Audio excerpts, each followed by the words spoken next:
Maharashtra times ऑनलाईनमध्ये आपलं सर्वांचं स्वागत आहे. एक व्हिडिओ समाज माध्यमांवर व्हायरल झालाय, ज्यामध्ये एक महिला डोक्यावर एक पुस्तकांचा गठ्ठा घेऊन जात असल्याचा तो व्हिडिओ आहे.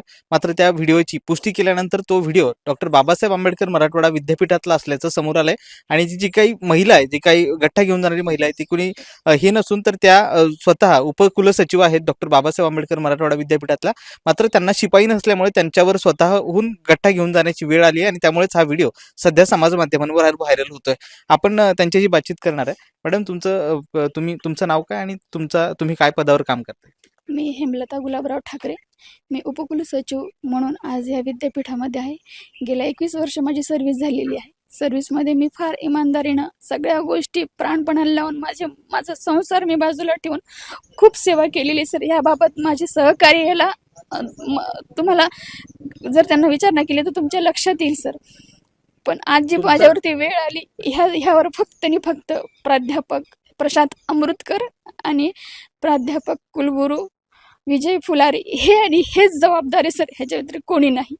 तुम्ही म्हणजे डॉक्टर बाबासाहेब आंबेडकर मराठवाडा विद्यापीठातील उपकुलसचिव या मोठ्या पदावर आहात आणि या पदावर असताना तुम्हाला म्हणजे जे काही कार्यालयीन कागदांचा गठ्ठा घेऊन जाण्याची वेळ आली, ही वेळ नेमकी कशामुळे आली? ह्या दोघांमुळे सर आलेली आहे. ह्यांना वारंवार पत्र देऊन सुद्धा, ह्यांना तोंडी सांगून सुद्धा ह्यांनी मला शिपाई पुरवला नाही, जे की इतर डेप्युटी रजिस्ट्रारला त्यांनी शिपाई आहेत, पण मला त्यांनी दिला नाही. लेखी देऊन सुद्धा नाही दिले सर. ही त्यांची जबाबदारी आहे, नैतिक जबाबदारी आहे की ह्या पदाची डिग्निटी मेंटेन करणं. जेवढी त्यांची जबाबदारी आहे तेवढी मला सुद्धा मला कुठंतरी वाटलं की नाही, आपण त्यांनी दिलेले आदेश आपण हे फॉलो केले पाहिजे. नाही असं नाही, मी प्रत्येक आदेश त्यांचे फॉलो केलेले सर.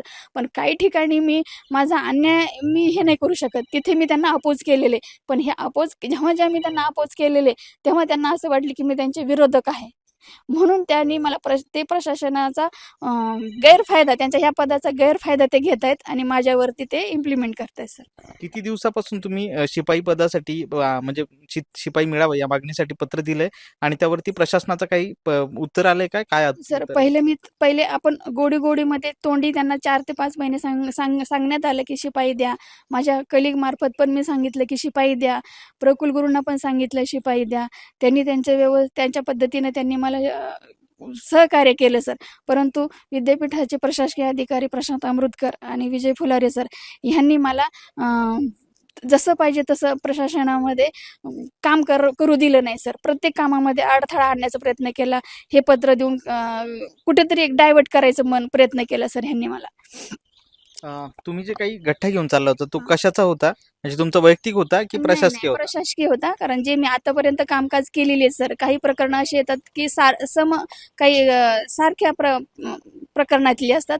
त्याच्यामुळे काही उदाहरणं आपल्याला समोर ठेवायची असतात की असं प्रकरण आलं होतं, तर त्याबाबत काही मी अशी ठेवली होती कार्यालयीन माझी कामं. आणि काही माझे शैक्षणिक आहेत आणि काही आपले शैक्षणिक कागदपत्रे असतात, ते तर ठेवायच लागतात सर. आणि ऑफिशियली जवळजवळ 7 ते 8 गठ्ठे माझ्याकडे होते, जे की मी 21 वर्षामध्ये जे कामकाज केलेले त्याचे एक प्रूफ म्हणून ते माझ्याकडे ठेवलेले आहे. आणि ते मी घेऊन जाताना मग की भविष्यामध्ये ते मला कामाला येतील, की अशी काही प्रकरणं आल्यानंतर त्याच्यावर आपल्याला कशा पद्धतीनं नोटिंग ड्राफ्टिंग करायची, कुठल्या रूल्स रेग्युलेशन आपल्याला वापरता येईल, जेणेकरून कुणावरती अन्याय होणार नाही. म्हणून मी ते कागदपत्र माझ्याकडे जपून ठेवलेले, की जे की भविष्यामध्ये मला ते काम करताना कामाला यावेत म्हणून ते ठेवलेली होती. आणि त्या एक्झाम सेक्शनमधून मला ती मेन बिल्डिंगमध्ये जे माझी कॅबिन दिली आहे, आता 2-3 महिन्यापूर्वी जी कॅबिन दिली मला, त्याच्यामध्ये मला ते शिफ्ट करायचे आदेश प्रकुल गुरू यांनी त्यांच्या पत्रानुसार दिले होते 15 दिवसापूर्वी.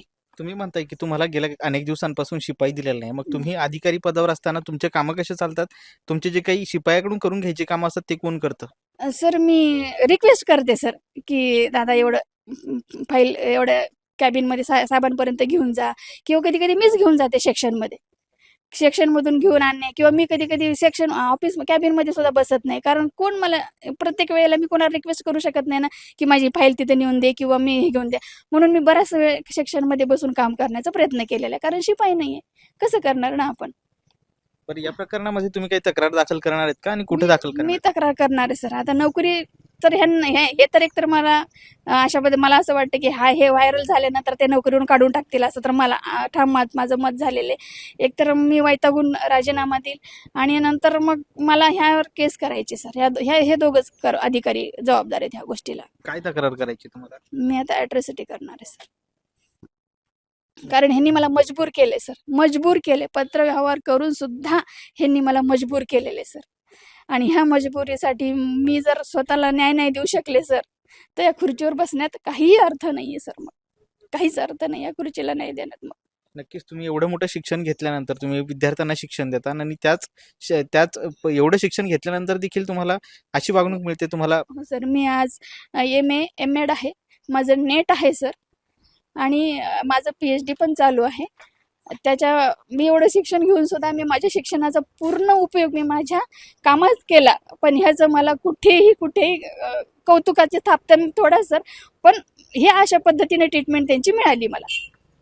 नक्कीच. तर या होत्या उपकुलसचिव ज्यांचा व्हिडिओ व्हायरल झालाय, त्यांना या ठिकाणी सातत्याने त्रास होतो आणि त्यामुळेच त्या आता याला वैतागून राजीनामा देते किंवा या प्रकरणामध्ये संबंधित जे दोषी व्यक्ती आहेत त्यांच्यावरती ॲट्रॉसिटीनुसार गुन्हा दाखल करते, अशी भावना त्यांनी व्यक्त केली आहे. सुशील राऊत, महाराष्ट्र टाइम्स, छत्रपती संभाजीनगर.